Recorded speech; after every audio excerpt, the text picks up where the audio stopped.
নমস্কাৰ বন্ধু বান্ধৱীসকল, আজি আমি আলোচনা কৰিম 1 লাখ চাকৰিৰ বিষয়ে।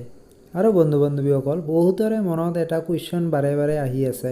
1 লাখ চাকৰিৰ কথা ভাবি আছে যে কেতিয়া আহিব এই 1 লাখ চাকৰি এডভাৰটাইজমেণ্ট, কেতিয়া এই পদবিলাকত এপ্লাই কৰিব পাৰিম, কিয় ইমান দেৰি হৈ আছে এই এডভাৰটাইজমেণ্ট ওলোৱাত। শিক্ষিত নিবনুৱা যুৱক যুৱতীসকলৰ মনত এইটো কুৱেশ্যন বাৰে বাৰে আহি আছে।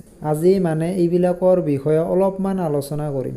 আৰু বন্ধু বান্ধৱীসকল, ভিডিঅ'টো যদি চাই ভাল লাগে প্লিজ প্ৰবীণ চন্দ্ৰ দাস চেনেলটো লাইক কমেণ্ট ছাবস্ক্ৰাইব কৰিব নাপাহৰিব। বহুতৰে মনত এইটো কুৱেশ্যন বাৰে বাৰে আহে যে এই 1 লাখ পদৰ নিদিয়াত 5 বছৰমান যেন লাগিব। কিন্তু বন্ধু বান্ধৱীসকল, এইবিলাক কথা ভাবি আমি একো টেনশ্যন লৈ লাভ নাই। আৰু বন্ধু বান্ধৱীসকল, 1 লাখ পদৰ নিযুক্তি দিয়া অতি সোনকালে সম্ভৱপৰ নহয়। আৰু এটা কথা বহুতে ভাবিব পাৰে যে 1 লাখ পদৰ নিযুক্তি দিয়া অতি সোনকালে সম্ভৱপৰ নহয় যদি আমাৰ CM ছাৰ সংবাদ মাধ্যমত এইটো কথা কৈছিল যে অহা মে' মাহৰ ভিতৰত 1 লাখ পদৰ নিযুক্তি দিবলৈ সক্ষম হ'ব।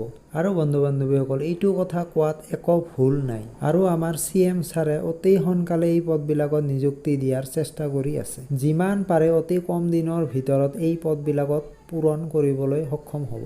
আৰু বন্ধু বান্ধৱীসকল, এইটো কথা ভাবিব লাগে যে আমাৰ CM ছাৰৰ ওপৰত কিমান যে দায়িত্ব থাকে। অল অসমখন চলাবলৈ হ'লে কিমান যে কাম কৰিব লগা হয়, কিমান যে দায়িত্বৰ ভাৰ ল'ব লগা হয়, সেইটো একমাত্ৰ CM ছাৰে নিজে জানে। বহুতো ভাবে যে 1 লাখ চাকৰি নিদিব, এনে কৈ থাকে 1 লাখ চাকৰি দিয়াৰ কথা। কিয় নিদিব 1 লাখ চাকৰি? আমাৰ CM ছাৰে 1 লাখ চাকৰি দিয়াৰ কথা কৈছে যদি দিবই। হয়তো অলপ দেৰি হ'ব পাৰে। মোৰ দীৰ্ঘ বিশ্বাস CM ছাৰৰ ওপৰত যে 1 লাখ চাকৰি অতি কম মাহৰ ভিতৰত পূৰণ কৰিবলৈ সক্ষম হ'ব।